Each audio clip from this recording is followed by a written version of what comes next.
Hi everyone, welcome to Stetson and soon to Florida. My name's Suzanne Corbel. I work here at World and I am responsible for the F1 students for all your visa and immigration needs to help you understand the rules and regulations so you can comply with them and welcome you once you get here, have the orientation to get the transition as easy as possible for you. I hope with this video I will be answering some of the questions you might already have. Of course, you can always contact me through email, but maybe this is helpful to make you a little more confident about having your first interview for the visa and getting on the first plane and all that stuff.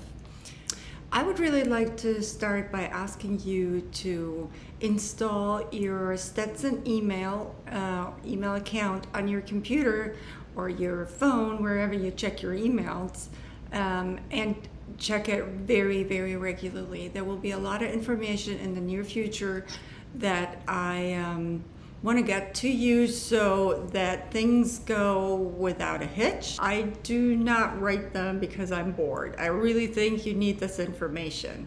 There will be one about arrival in Florida and at Stetson, and I highly encourage you to print that out and take it with you on the flight inside the plane, not in your baggage, so that you have it at the ready and are prepared as soon as possible. All right, let's get started.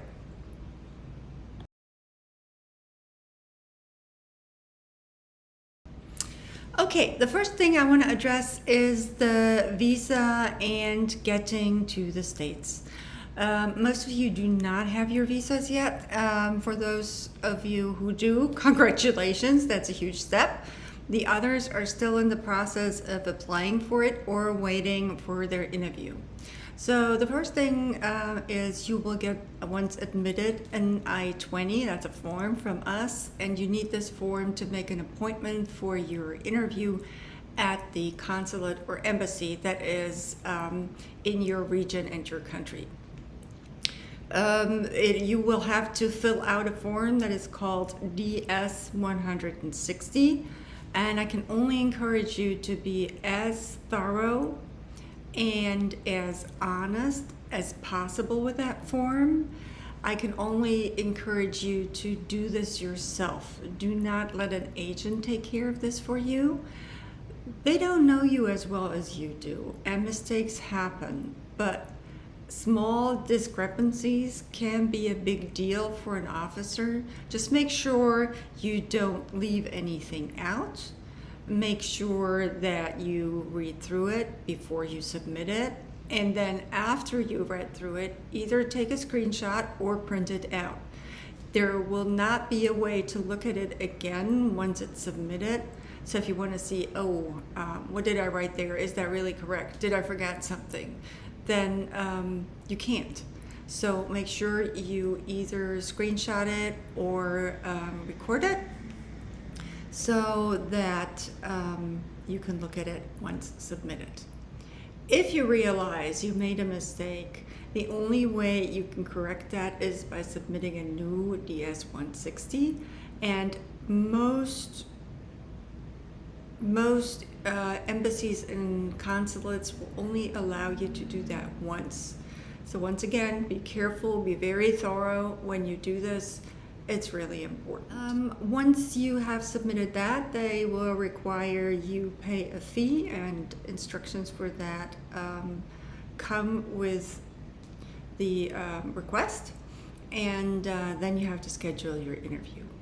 This has been difficult and challenging during the last couple of weeks, and that is because the interviews were closed for a while. The government had new procedures, mostly the social media screening, that they wanted to give the officers regulations for. This whole thing cost us a couple of weeks where no interviews were scheduled. They're back open. The interviews might be taken, but they should be there. and try and schedule one. If you can't get it, try and schedule an expedited interview. And if that is not possible, then you should try and go to a different region or a different country. But try and exhaust those other options first. Set a time for your interview, and it is coming. You might be nervous about it, and I understand that. Here are a couple of things that might make it easier to judge the situation.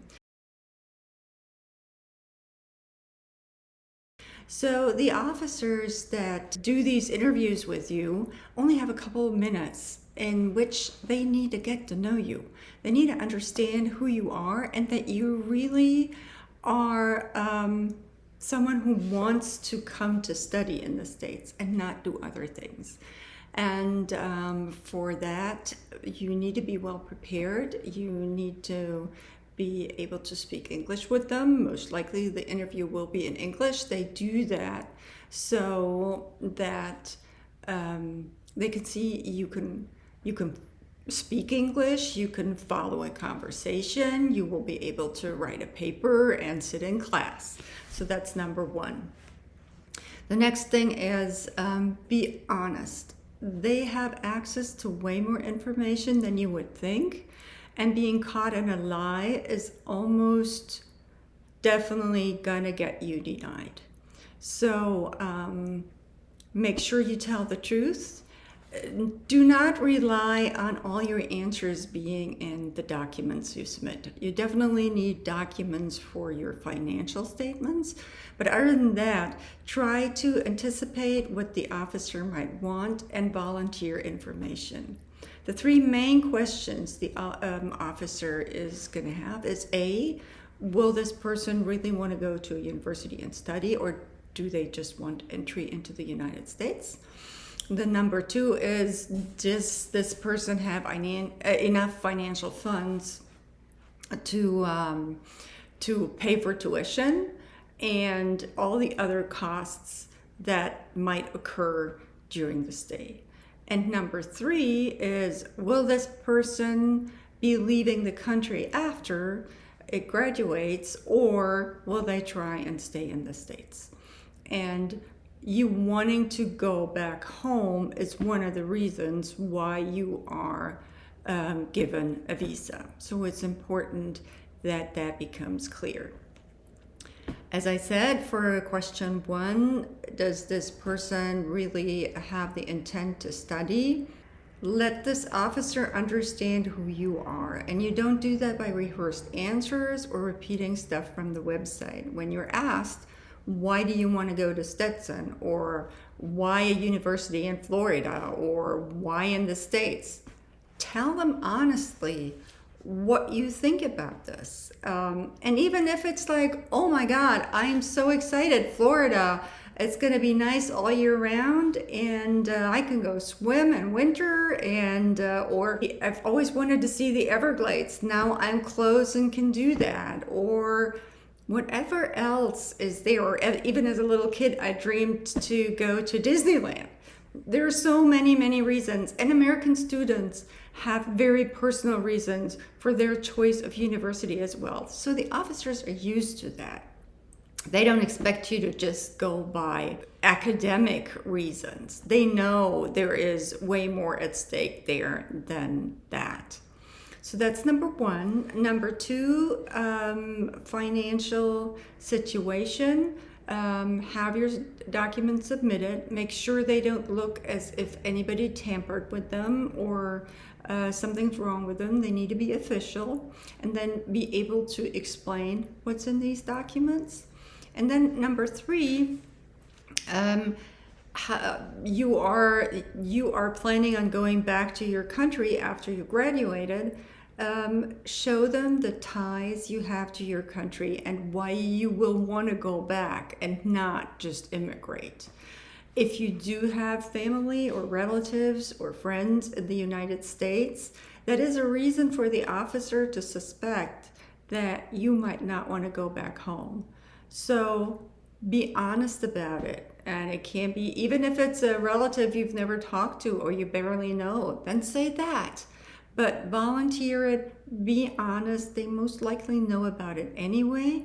And nothing is worse than them feeling you're trying to, um, yeah, cheat your way in or leave out information. Just not be honest. That is not a good feeling for them. They are supposed not to give you a visa if they have any doubt. So make sure they don't have one. And the best way to do that is just be honest, because you really want to come here to study, right? There is one big new topic about the interviews, and that's the social media accounts, and that they will be reviewed by the officers. They usually do that after the interview, but you have to disclose them in the DS-160 form. Disclose all the ones that you have. Do not close them right before. They can figure that out. And if you really don't have a social media account, well, then tell them you don't and why. But if you do, be transparent about it. What they're looking for are any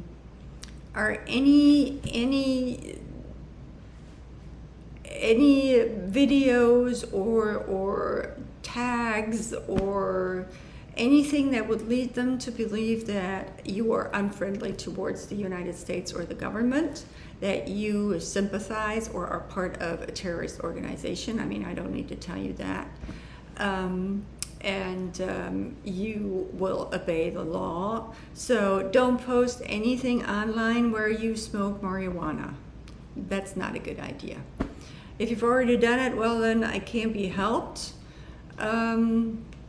At least acknowledge that you know this is not allowed in the US, and go from there. There will be a drop-down menu of the social media accounts they are looking for, and make sure you click on every single one.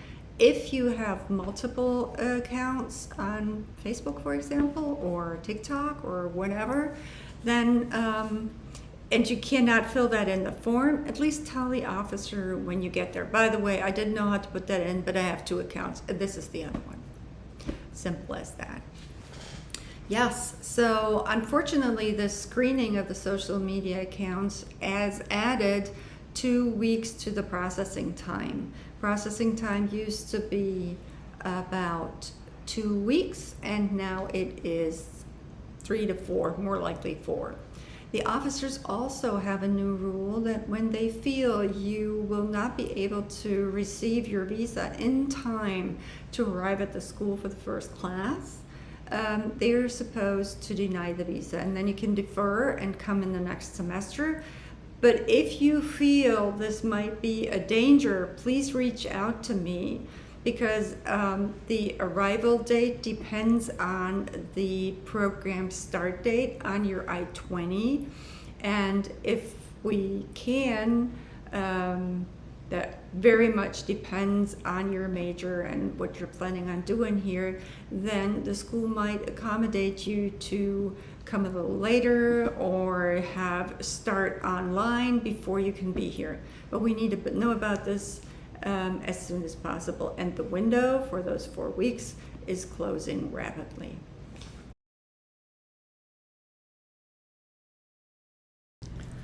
Next, I want to address the port of entry. That is the place where you will enter the United States. Most likely this is going to be an airport, but not necessarily the one in Orlando. So wherever you enter the States, you will have to go through customs, and you will probably have long lines that you have to stand in and wait. I know it's a nuisance, but it's the same for all of us. That's what it takes to get to the States. Be patient, be polite, follow the orders of the people that tell you where to go and where to line up. And then the conversation with the officer in the booth is going to be, once again, very, very short. He has 1 or 2 minutes. He will look at your passport, or she, visa, and the I-20. and then maybe ask you a couple of questions. You will have to put your fingers on a machine to leave your fingerprints, and your iris is going to be scanned with a little camera. Once again, be honest. If that officer has questions that cannot be clarified very, very quickly, he might ask a colleague of his to talk to you, which is the so-called second interview. And for that, you are taken to a different room. And that is scary for a lot of people. There is no need to be scared. It happens all the time. It is just because there is not enough time to clear up the discrepancies or the questions that the officer might have. And most of the things can be cleared up very, very quickly, and you will be on your way. Next, you will have to collect your baggage. Even if you connect, it will not be going through automatically in the States. This is a country where you always have to collect your luggage at the port of entry and then recheck it. For that, you won't have to go to the airline's terminal or booth, but usually there are people right behind immigrations that with a conveyor belt where you can just drop your luggage off again and then pick it up in Orlando International Airport, where you will hopefully arrive. Make sure you don't take any of those tags off your luggage. I did that once, and I was really lucky. I put it in my pocket and could produce it again, and we could tape it together, because otherwise this would have been a big deal. Okay. Well, once you get to Orlando International Airport, we will be waiting there for the students that come on August 12th, the day before orientation starts and the day that we request you to arrive. And if you get there before the late afternoon, we should be able to help you come to Stetson with a shuttle service. You need to make a reservation for the shuttle if you want to take it. And you make that reservation through the arrival survey that is in your Hatter portal. Please fill this out diligently and make sure that we know when you're coming and if you would like to take the shuttle. Orlando has two terminals. One is called AB, the other one is called C. You will have students from Stetson, we call them ambassadors, waiting there for you and welcoming you and taking you to the shuttle. The more more elaborate instructions for this will come in an email, so make sure you look at it, make sure you print it out. I talked about this before in the introduction, and have this on you on the flight. Then it will be very easy. This letter will also have instructions for those of you that can't make this shuttle or want to make their way to Stetson by themselves. There are multiple options to do this, and again, they are all in the letter. We will welcome you at housing as Residential Life Office once you get there, at least if you get there with a shuttle, and students will take you to your dorms and explain the most important things. Ask them for the bathroom, ask them for the laundry room, and be aware that while the dorm rooms have beds and mattresses, there are no sheets, no blankets, no pillows. You can purchase this ahead of time and have it sent to World. We will put it in your room so it's ready for you there. We won't make up your bed, but it'll sit there.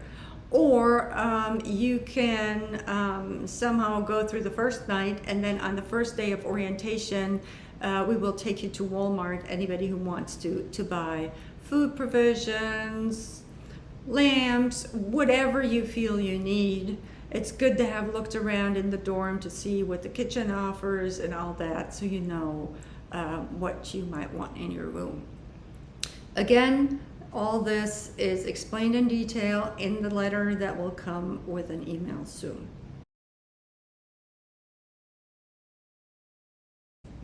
Let me talk to you about orientation. Orientation for internet, we have two orientations. One's just specifically for international students, and that comes first. This starts on Wednesday, August 13th, and ends on Friday, August 15th. So, and it ends with a really fun drive to a little lake area here where you can swim. No worries, no gators there. And picnic and all that stuff. So meet your peers. That's going to be fun. During orientation, we will explain in more detail some government rules that go with your immigration status, but we will also have a mock class for you. We will talk about the culture in America. We will talk about the banking system. We will talk about the grade system here, difference between credits and grades and points and all these things you will need to know. Some of it will also be explained during the orientation that you will have to attend for all the new students together. But I think we give more detail and better information tailored to your specific needs as non-Americans. Orientation is mandatory, so you have to go. It is not an option. We make you do this because it's really important. We will serve you a couple of lunches during orientation and most likely one dinner, but the other meals will be on you. Cafeteria won't be open yet, and make sure that you bring additional funds so you have money for food or going out to eat. Hi, that concludes my little speech. This is all the information I have for you today. Thanks for listening. Thanks for joining me, and I will see you very soon here in Florida. Take care. Bye.